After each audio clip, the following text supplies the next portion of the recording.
This is Daniel Coosberry, and in this video, we're going to start looking at some techniques we can use for bivariate data. So when I say bivariate, you should think of you've got one experimental unit and you've got two different variables that are describing that same thing.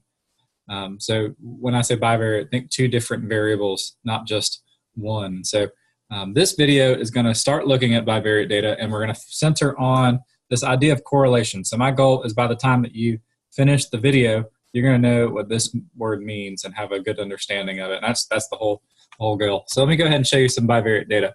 So what I pulled is some teacher salary from Greenville County schools from 2017, 2018. And this is like public knowledge, like what teachers make who serve in this county. And these are the folks who have a bachelor's degree and nothing higher than a bachelor's degree. And so you can see the kind of their starting salaries and how they goes up year by year based on their years of experience. And what I've done is I've taken these two variables. So you see these are two variables, years experience and salary. So for each of these things, we got two different things. And you can plot these two variables on a graph. This is an example of a scatter plot, which I looked at in a different video about graphing. But I put the years experience on the x-axis and the salary on the y-axis. And that's because we like to put the independent variables here. That is the ones that don't really affect or that aren't affected by the other variables. So the salary doesn't really have any impact on how many years that you've served. Like this is independent of your salary. But the salary does depend on how many years. So this depends on that, not the other way around. So this is independent, this is dependent, and that's typically how you graph stuff on an XY plane. But anyway, these are the salaries. And what we're going to look at in this video is trends that we can see from scatter plots in particular. And specifically, we're going to be looking at linear trends. So what we can see with this data set is it's like almost a perfectly linear where once you hit 2 years, it kind of looks like your salary is increasing by just about the same amount every time. That's forming this straight line. And we've got some statistical methods that we can use to describe this phenomenon here. So what do I mean by linear association?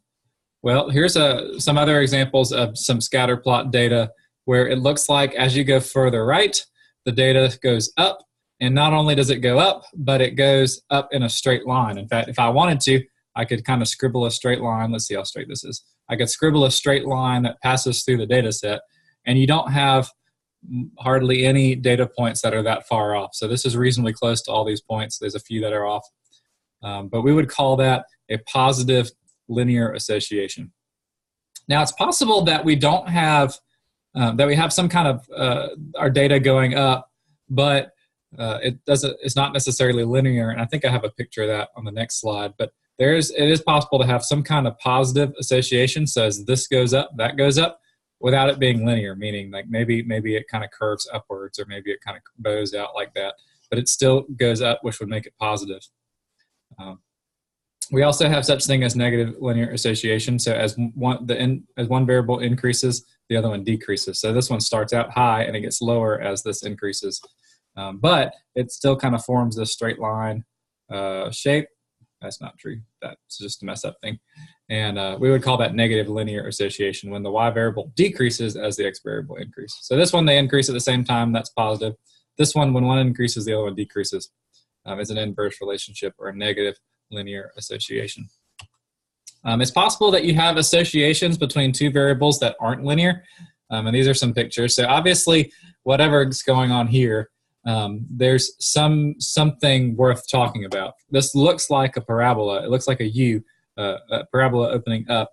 But I couldn't call this linear because anywhere I try to draw a line through this data, it's not going to look, it's just going to miss the mark. A curve would fit much better than a line. And so we would call this not linear relationship, but it's still some interesting relationship. Now you may not look at that and think, oh, wow, that's interesting, but there's something's causing that shape and it's worth trying to figure out what it is. Here's another example of this would be negative, some kind of negative association. So the other one wasn't really positive or negative. It's just kind of doing this thing. But this one, the things are decreasing, but it's not necessarily in a linear fashion. Like I can try to draw a line through it, but a curve would fit better. This is a negative association. And it is possible to have two variables that have nothing in common at all and have no real obvious shape. This is kind of a blob. I call it a blob. It's not a technical term. But whenever you see blobs like this, you usually say that there's no association at all. Or if you want to be flaky like me, say there's not an apparent one. There still might be one, but it's not obvious. You could just say there's no association at all. So this is a blob shape, whereas these are curves in a fourth cubic shape. So not all associations are linear, but in this video, we're going to focus primarily on the linear association.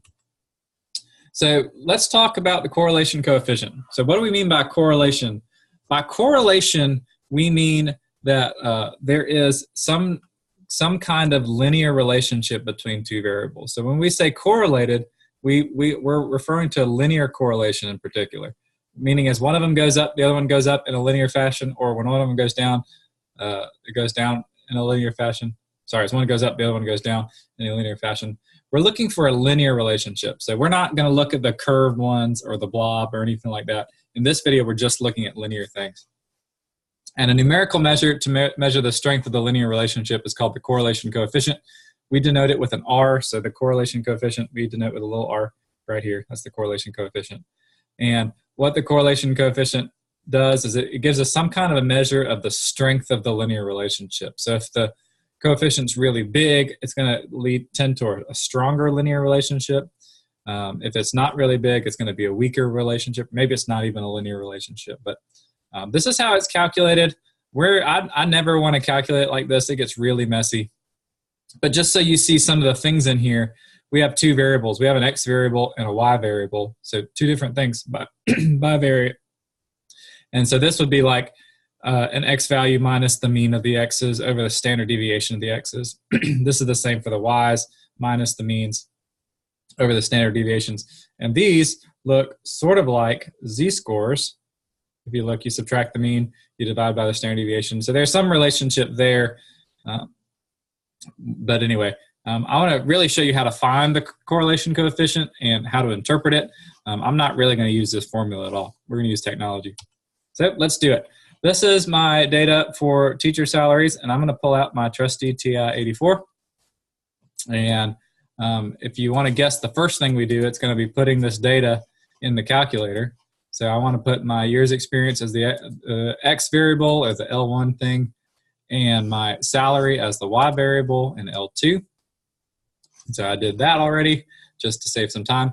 And now the next thing I want to do is, if you haven't done this before, your calculator may not be ready to spit out the correlation coefficient. So I'm going to go to the catalog, hit second 0, you get the catalog.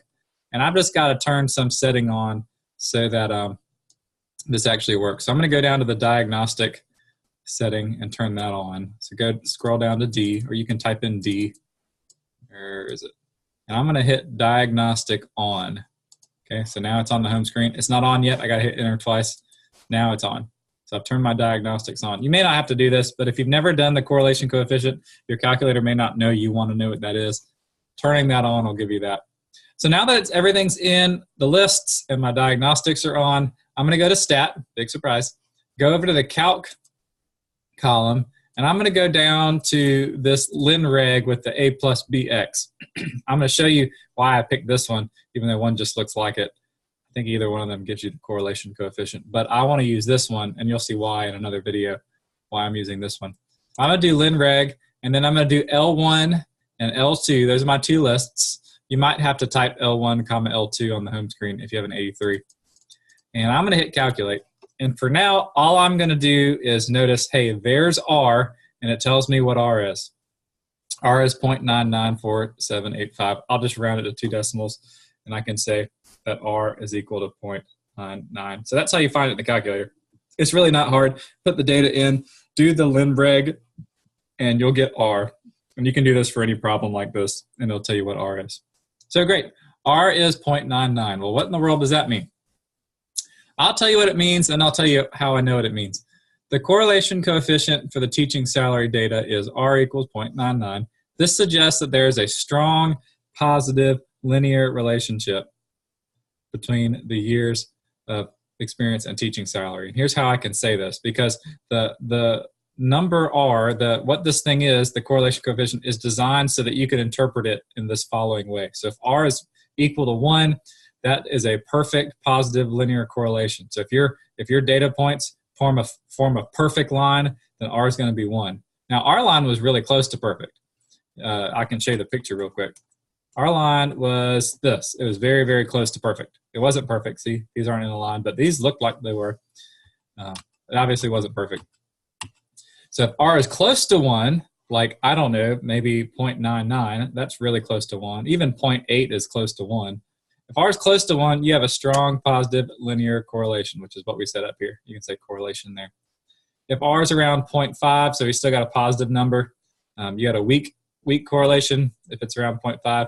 If it's close to 0, so I'd say if it's less than that, we'll say there's no correlation. If it's around negative 0.5, once we get to the negatives, we get these negative associations. And the rules are kind of the opposite when you get negative numbers. So if R is equal to negative 1, you got a perfect negative linear correlation. That would look like that. They'd be in a perfect line going down. And then if you're close to negative 1, you got a strong negative.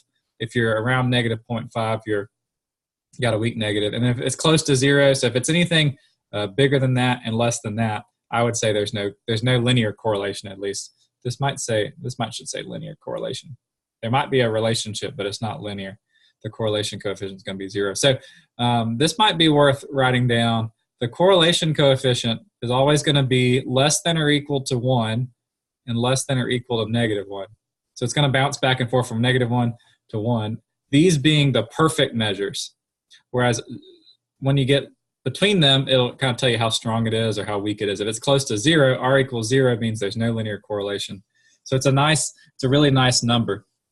I know this may look intimidating at first, but what we're doing when we talk about correlation is really every time we're taking this data, put it in the calculator, get a number, and then use these rules to describe, okay, well, R is 0.85. That sounds like a strong positive correlation. What if R is negative 0.76? I'd say that's a strong negative. Oh, that should be negative right there. That's a strong negative correlation. What if R is 0.31? I would say that is a weak positive. Sorry, I'm scribbling all over this thing. But the point is, these rules are really not, they're intimidating because you've never seen them, but they're not too hard to remember, because if you remember that 1 is perfect positive, negative 1 is perfect negative, 0 is nothing, then you can kind of fit all the other things into place. And so that's all what we mean by correlation. We mean, do the data line up in a straight line, and how well does it do it? Is it going up? Is it going down? Is it a good line? Is it not a good line? Last example I'll give you is, if you were to do this one, there's some kind of negative association. If you were to try to line them up in a line, your line would look like that, and it wouldn't be very good. And I don't really know. I'm not going to guess at R, but I would say this is probably a weak negative, or it could be a strong negative, but I would say it's probably weak negative correlation. So you would get R is equal to like 0.4 maybe. I don't really know. Don't hold me through this. Negative 0.4 or something. So anyway, work through some problems and play around with R, and trust me, once you use these interpretation rules, they're actually pretty easy to remember and talk about in practice.